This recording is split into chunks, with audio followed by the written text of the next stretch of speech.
Hi welcome to spark kitchen. இன்றைக்கி வீடியோவில் அவன்லாம் இல்லாமல் ஆயில் பட்டர்லாம் சேர்க்காமல் நல்லா பஞ்சு பஞ்சாக சாஃப்டான சாக்லேட் கேக்கோட ஸ்பாஞ்ச் எப்படி ரெடி பண்ணுறேன்னு பார்க்க போகிறோம். இது ரெடி பண்ணுறது ரொம்ப ஈஸி, சிம்பிள். இந்த மெத்தடை ஃபாலோ பண்ணிங்கன்னா நீங்கள் ஈஸியாக ஒரு கேக் ரெடி பண்ணிடலாம். இதுக்கு நிறைய டிப்ஸ் அண்ட் ட்ரிக்ஸ் எல்லாம் சொல்லியிருக்கேன். வீடியோவை ஸ்கிப் பண்ணாமல் கடைசி வரைக்கும் பாருங்கள். இப்போ வாங்க வீடியோக்குள்ளே போகலாம்.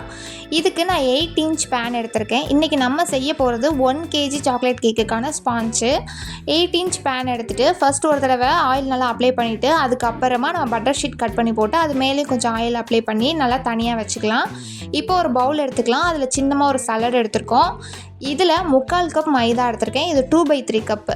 நீங்கள் கேக் செய்யணும்னு நினச்சிங்கன்னா முதல்ல வாங்க வேண்டிய பொருள் இந்த மெஷரிங் கப்பு தான். கண்டிப்பாக யூஸ்ஃபுல்லாக இருக்கும். இந்த மெஷரிங் கப்பில் நான் 3/4 கப் மைதா, 1/4 கப் கொக்கோ பவுடர் எடுத்திருக்கேன். அது கூடவே 1 teaspoon baking powder, 1/2 teaspoon baking soda, ஒரு பிஞ்ச் உப்பு சேர்த்துருக்கோம். ஃபஸ்ட்டு ட்ரை இன்க்ரீடியண்ட் எல்லாமே இந்த மாதிரி அளந்து எடுத்து சலடையில் நல்லா சலிச்சு எடுத்துக்க போகிறோம். சலிக்கிறது ரொம்ப முக்கியம்.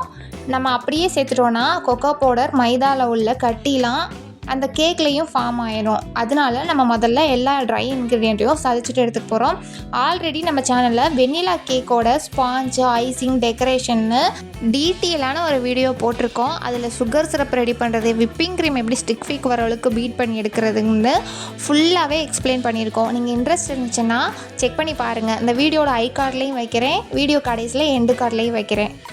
இப்போ நம்ம சலிச்சு வச்சுருக்க ட்ரை இன்க்ரீடியண்ட் எல்லாமே அப்படியே வச்சிடாமல் அதை ஒரு தடவை நல்லா மிக்ஸ் பண்ணிக்க போகிறோம். இதில் பேக்கிங் பவுடர், சோடாலாம் சேர்த்துருக்கனால அது எல்லா பக்கமுமே நல்லா ஸ்ப்ரெட் ஆகணும். மிக்ஸ் பண்ணி இதை தனியாக எடுத்து வச்சுக்கலாம். இப்போ ஒரு அகலமான பாத்திரம் எடுத்துக்கலாம். நான் 1 kg கேக்குக்கு 4 முட்டை தேவைப்படும். 4 முட்டையுமே அப்படியே உடச்சி ஊற்றிடக்கூடாது. வெள்ளைக்கரு தனியாக, மஞ்சள் கரு தனியாக செப்பரேட் பண்ணணும். அந்த அகலமான பாத்திரத்தில் வெள்ளைக்கருவை எடுத்து வச்சுக்கோங்க. அதை தான் ஃபஸ்ட்டு பீட் பண்ண போகிறோம். மஞ்சள் கருவை ஒரு பவுலில் வச்சு தனியாக வச்சுருங்க. அதை நம்ம இடையில தான் பீட் பண்ண போகிறோம். இதை இப்போ பீட்டர் வச்சு தான் பீட் பண்ண போகிறோம். இந்த பீட்டரை பற்றி நிறையா பேர் போன வீடியோவில் கமெண்ட்ஸ் பண்ணியிருந்தீங்க, கேட்டிருந்தீங்க. இந்த பீட்டர் நான் மீஷோவில் தான் வாங்கினேன். இது வாங்கி 5 இயர்ஸ் ஆச்சு. ஒரு 400 சம்திங் அந்த ரேட்டில் தான் வாங்கினேன். வாங்கின ரேட்டுக்கும் மீறிய உழைச்சிருச்சு. இதை வச்சு நிறையா கேக் பண்ணிவிட்டு இப்போ வரைக்கும் எந்த பிரச்சனையுமே இல்லை. நீங்கள் இப்போ தான் ஸ்டார்ட் பண்ணியிருக்கீங்க, பிகினர்ஸாக இருக்கீங்கன்னா கண்டிப்பாக இந்த பீட்டர் வாங்கி வச்சுக்கோங்க. இப்போ மீஷோவில் இந்த பீட்டரோட ரேட் வந்து ஒரு 430 அந்த மாதிரி ப்ரைஸில் இருக்குது. நீங்கள் செக் பண்ணிவிட்டு வாங்கிக்கோங்க. கண்டிப்பாக யூஸ்ஃபுல்லாக இருக்கும். அது மட்டும் இல்லாமல் இது கேக்கு ஸ்பாஞ்சுக்கு மட்டும் இல்லை, விப்பிங் க்ரீம் பீட் பண்ணுறதுக்கு மெயினாக இந்த பீட்டர் தேவைப்படும். விஸ்கு வச்செல்லாம் பீட் பண்ணலாமான்னு கேட்டிருந்தாங்க. விஸ்கு வச்சு பண்ணும்போது ரொம்ப டைம் ஆகும், கை வலிக்கும். அதுவும் இந்த அளவுக்கு ப்ளஃபியாக கொண்டு வர முடியாது கண்டிப்பாக. அதனால் நீங்கள் ஒன் டைம் இன்வெஸ்ட்மெண்ட் தான் அந்த பீட்டர் வாங்கி தாராளமாக நீங்கள் யூஸ் பண்ணலாம். நம்ம எடுத்து வச்ச முட்டையோட வெள்ளைக்கருவை நல்லா பீட் பண்ணி எடுத்துக்க போகிறோம். பீட் ஆகிட்டே இருக்குது. எந்த அளவுக்குனா நல்லா ஸ்டிக் ஃபீக் வரணும். பாருங்கள் இந்த அளவுக்கு. இப்போ இது கூட 1 கப் சீனி பவுட்ரு சேர்க்க போகிறோம். சீனியை மிக்சியில் சேர்த்துட்டு நல்லா ஃபைன் பவுடராக அரைச்சி எடுத்துக்கணும். அதில் நம்ம மெஷரிங் கப்பில் 1 கப் எடுத்துக்கிறோம். 1 கப்பையும் மொத்தமாக சேர்த்துடக்கூடாது, 2 பேட்சாக சேர்த்துக்கோங்க. ஃபஸ்ட்டு ஒரு பேட்ச் சேர்த்துட்டு நல்லா ஹை ஸ்பீடில் வச்சு பீட் பண்ணிக்கணும்.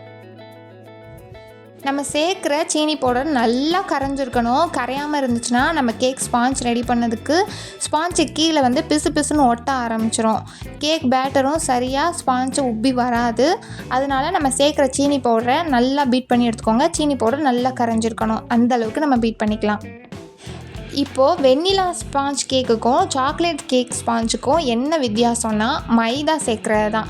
வெண்ணிலா கேக்குக்கு 1 கப்பு ஃபுல்லாக மைதா சேர்த்துருவோம். சாக்லேட்டுக்கு 3/4 கப் மைதாவும் 1/4 கப் கொக்கோ பவுடரும் சேர்த்துக்க போகிறோம். ஆனால் செய்கிற மெத்தட் எல்லாமே அப்படியே சேம் தான். பாருங்கள், சீனி பவுடரை நல்லா பீட் பண்ணி எடுத்தாச்சு. இப்படி எடுத்து போட்டிங்கன்னா ரிப்பன் கன்சிஸ்டன்சிக்கு வரணும். இப்போ கரெக்டாக இருக்குது. இந்த ஸ்டேஜில் நம்ம எடுத்து வச்சிருந்த மஞ்சள் கருவை ஒன்றா இதில் சேர்க்க போகிறோம்.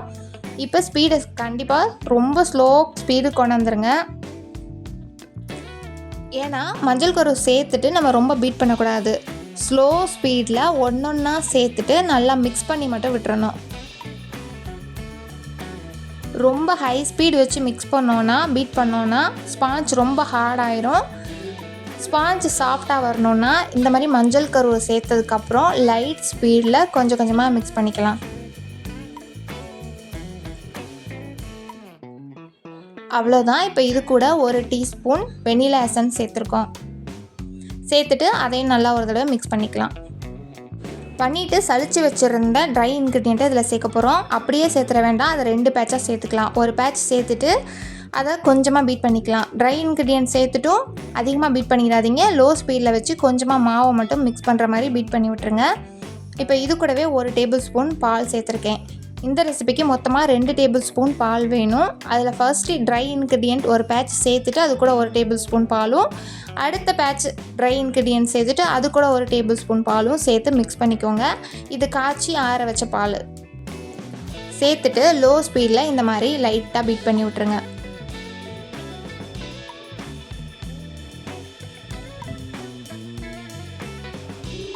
அவ்வளோதான், போதும். இப்போ பீட்டரை எடுத்துகிட்டு ஸ்பேச்சுலா வச்சுட்டு கையில் நல்லா மிக்ஸ் பண்ணி விட்டுறலாம். இந்த மாதிரி கட் அண்ட் ஃபோல்டட் மெத்தடில் மிக்ஸ் பண்ணிடுங்க. அப்படியே ஒரு ரவுண்ட் வந்து நடுவில் ஒரு கட் கொடுக்கணும். அடியில் மிக்ஸ் ஆகாமல் இருக்கும் கண்டிப்பாக. அப்போ ஸ்பேச்சுலா வச்சுட்டு நல்லா இந்த மாதிரி நடுவில் கட் கொடுக்கும்போது நல்லா மிக்ஸ் ஆகி வந்துடும். இப்போ இது ரெடி ஆகிடுச்சு. நம்ம கேக் டின் ஆல்ரெடி ஆயில் தடவி வச்சிருந்தோம் இல்லையா, அதில் இதை சேர்த்துடலாம். பேட்டர் இந்த அளவுக்கு இருக்கணும். இதை விட உங்களுக்கு ரொம்ப திக்காக இருந்துச்சு, கெட்டியாக இருந்துச்சுன்னா நீங்கள் இன்னும் 1 டேபிள் ஸ்பூன் பால் கூட சேர்த்து கரெக்டாக அட்ஜஸ்ட் பண்ணிக்கலாம்.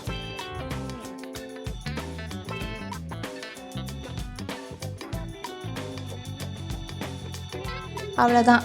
இதை இந்த மாதிரி 2-3 டைம் நல்லா டேப் பண்ணி விடுங்க. உள்ள ஏர் பபிள்ஸ் எல்லாம் ஃபார்ம் ஆகிருக்கும். அதை ரிலீஸ் பண்ணுறதுக்கு இந்த மாதிரி ஒரு குச்சி வச்சுட்டு இந்த மாதிரி மிக்ஸ் பண்ணி விட்டிங்கன்னா அது எல்லாமே ரிலீஸ் ஆகி வந்துடும். அதை அப்படியே தூக்கி நம்ம பேக் பண்ண வச்சுட்டோன்னா உள்ளே நிறைய ஏர் பபிள்ஸ் ஃபார்ம் ஆகிருக்கும். கேக்லையும் பெரிய பெரிய ஹோல்ஸ் எல்லாம் இருக்கும். பாருங்கள், இந்த மாதிரி நல்லா தட்டி விட்டுருங்க. இப்போ நான் ஆல்ரெடி ஒரு பாத்திரத்தில் ஸ்டாண்டு வச்சு மூடி போட்டு சிம்மில் வச்சு 5 நிமிஷம் ப்ரீ ஹீட் பண்ணியிருக்கேன். இப்போ அதுக்குள்ளே இந்த கேக் டின்னை வச்சிடலாம். நீங்கள் கேக் மிக்ஸ் பண்ணும்போது ஸ்டவ் ஆன் பண்ணி இதை ப்ரீ ஹீட் ஸ்டார்ட் பண்ணி விட்டிங்கன்னா நீங்கள் கேக் பேட்டரை ரெடி பண்ணிவிட்டு ஊற்றி வைக்கிறதுக்கு கரெக்டாக இருக்கும். கேக் பேட்டரை உள்ளே வச்சு மூடி போட்டு லைட்டாக சிம்மில் இருந்து ஒரு மீடியம் ஃப்ளேமுக்கு மாற்றி வச்சு 30 நிமிஷம் தான் கரெக்டாக ஆச்சு. 30 நிமிஷம் கழித்து ஓப்பன் பண்ணிங்கன்னா சூப்பராக வெந்திருக்கும். இது பேக் ஆகிடுச்சா இல்லையான்னு ஒரு ஸ்டிக்கு வச்சு நடுவில் குத்தி பாருங்கள். ஸ்டிக்கில் எந்த இதுவுமே ஒட்டாமல் க்ளீனாக வரும். இப்போ பேக் ஆகிடுச்சு நல்லா. இதை அப்படியே கீழே இறக்கி கம்ப்ளீட்டாக ஆற விட்டுருங்க. நல்லாவே ஆறட்டும். இது நல்லா ஆறினதுக்கப்புறம் ஒரு கத்தி வச்சு இதோட ஓரம் ஃபுல்லாமே எடுத்து விட்டுக்கலாம்.